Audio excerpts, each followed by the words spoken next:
एक मशहूर बॉक्सर ने कहा था कि मुझे रोज ट्रेनिंग करना बहुत बोरिंग लगता था, लेकिन मैं खुद से कहता था कि हार मत मान, बस ये दर्द उठा ले और फिर तू पूरी जिंदगी एक चैंपियन की तरह जिएगा।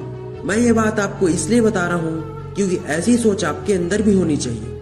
आपको भी खुद से कहना चाहिए कि आज मन लगाकर पढ़ लेता हूँ, फिर पूरी जिंदगी इज्जत और शान से जीऊंगा। अगर आपको किसी फील्ड का चैंपियन बनना है या उस फील्ड का पक्का खिलाड़ी बनना है, चाहे वो पढ़ाई में टॉप करना हो या किसी बिजनेस में सक्सेस होना हो, तो आपके अंदर कंसिस्टेंसी का होना सबसे ज्यादा जरूरी है।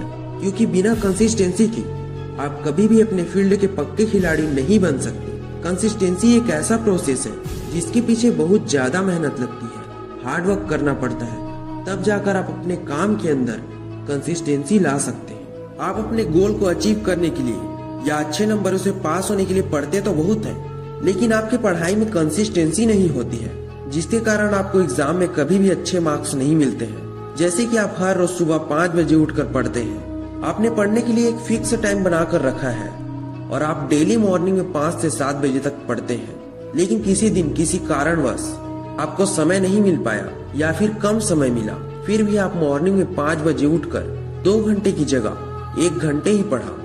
इससे कोई फर्क नहीं पड़ता कि आपने 2 घंटे की जगह 1 घंटा ही पढ़ा, बल्कि फर्क तो इससे पड़ता है कि आप पढ़ने के लिए बैठे, और इसी का मतलब रियल कंसिस्टेंसी होता है। जैसे बारिश की गिरती लगातार बूंदे एक तालाब को भर देती है, ठीक उसी तरह कंसिस्टेंसी के साथ पढ़ाई या किसी फील्ड में की गई कड़ी मेहनत आपको एक दिन सफल जरूर बनाती है। अगर आप आज अपने पढ़ाई को लेकर कंसिस्टेंट होकर कड़ी मेहनत करते हैं तो कल आप एक चैंपियन की तरह अपने जीवन को जी सकते हैं। क्योंकि शिक्षा में इतनी पावर है कि ये किसी भी इंसान को आईएएस से भगवान तक बना सकती है, बस ये आपकी सोच पर डिपेंड करता है। कंसिस्टेंसी एक ऐसी चीज है जिसके लिए काफी प्रैक्टिस की जरूरत होती है, और यह एक ऐसी आदत है जो एक दिन में कभी नहीं बनती, इसको बनने में काफी समय लगता है। लेकिन मैं आज आपको कुछ ऐसी बातें बताने वाला हूँ जिसको फॉलो करके आप आसानी से कम समय में कंसिस्टेंट होकर अपने एग्जाम की तैयारी अच्छे से कर पाएंगे। पहला, छोटे छोटे टारगेट बनाएं। क्या आपने कभी सोचा है कि क्लास का एक ऐसा स्टूडेंट जो हमेशा क्लास में फर्स्ट आता है और वही दूसरा स्टूडेंट कभी भी अच्छे नंबरों से पास नहीं हो पाता? इसके पीछे सबसे बड़ा रीजन ये है कि एक टॉपर स्टूडेंट हमेशा अपने लिए छोटे छोटे टारगेट्स बनाता है और कभी भी जल्दीबाजी नहीं करता, और वही दूसरा स्टूडेंट अपने लिए कोई टारगेट ही नहीं बनाता, या फिर टारगेट बनाता है तो इतने बड़े बड़े टारगेट्स बनाता है कि वो उसे 10 साल में ही पूरा नहीं कर पाता, और अपनी पढ़ाई को लेकर वो बहुत जल्दीबाजी करता है। आप अपने लिए बड़े बड़े टारगेट्स बनाने की बजाय छोटे छोटे टारगेट्स बनाएं। जैसे मान लीजिए कि आप एग्जाम की तैयारी करने के लिए पूरा बुक लेकर बैठेंगे और ये सोचेंगे कि 4 दिन में मैं इस बुक को पूरा पढ़कर कंप्लीट कर दूंगा, तो फिर आप ऐसे में अपनी एग्जाम की तैयारी कभी भी अच्छे से नहीं कर पाएंगे।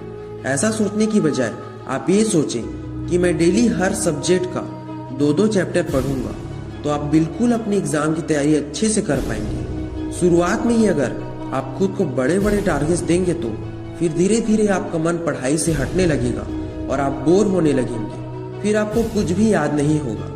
इसलिए आप हर रोज खुद को छोटे छोटे टारगेट्स ही दें, जिससे आपका मन पढ़ाई में लगा रहेगा और आप पढ़ते पढ़ते बोर भी नहीं होंगे, जिससे आपको याद भी अच्छा होगा। दूसरा, बिना किसी मोटिवेशन के भी काम करें। ज्यादातर लोगों को पढ़ने या किसी भी काम को करने के लिए बार बार मोटिवेशन की जरूरत पड़ती है। ऐसा इसलिए होता है क्योंकि आपका गोल क्लियर नहीं है, आपको यही नहीं पता कि आपको क्यों पढ़ना चाहिए। जैसे एग्जाम्पल के लिए, आप जब भी कोई मोटिवेशनल वीडियो देखते हैं तो कुछ समय के लिए आपके अंदर पढ़ने के लिए या किसी भी काम को करने के लिए एक नया जोश आ जाता है, एक नई ऊर्जा आ जाती है, और आप कुछ दिन के लिए अपने पढ़ाई को पूरे जोश के साथ सही ढंग से करते भी हैं, लेकिन 2 दिन बाद आप वापस से नॉर्मल हो जाते हैं और आपका पूरा मोटिवेशन 2 दिन में ही उतर जाता है। फिर आप पढ़ाई ना करने की नए नए बहाने ढूंढने लगते हैं और आपका फोकस पढ़ाई से पूरी तरह हट जाता है। ये सब प्रॉब्लम आपके साथ इसलिए होता है क्योंकि आपका गोल क्लियर नहीं है, या फिर आपने अभी तक अपने लिए कोई गोल सेट किया ही नहीं है।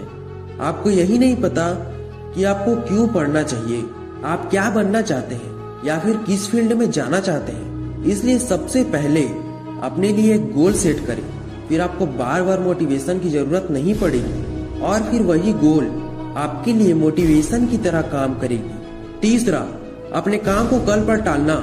कंसिस्टेंसी का सबसे बड़ा दुश्मन है कल।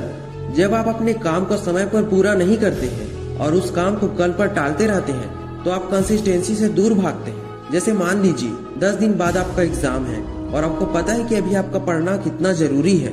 अगर आप नहीं पढ़ते हैं तो आप फेल भी हो सकते हैं, लेकिन इसके बावजूद भी आप अपनी पढ़ाई को कल पर टालते रहते हैं। देखो यार, आपके अंदर थोड़ी सी भी समझदारी होगी कि आपका समय कितना कीमती है तो आप अपनी पढ़ाई या किसी भी काम को कल पर नहीं टालेंगे। अगर आप अपने लाइफ में कुछ करके दिखाना चाहते हैं या कुछ बनना चाहते हैं तो आपका पढ़ना बहुत जरूरी है। इसलिए अपने समय को बर्बाद किए बिना पढ़ना शुरू कर दें, मेहनत करना शुरू कर दें, क्योंकि समय के पास इतना समय नहीं है कि वो आपको दोबारा समय दे सके। अगर आज आप अपने समय को बर्बाद करेंगे तो कल समय आपको बर्बाद कर देगा। इसलिए समझदारी से काम करें।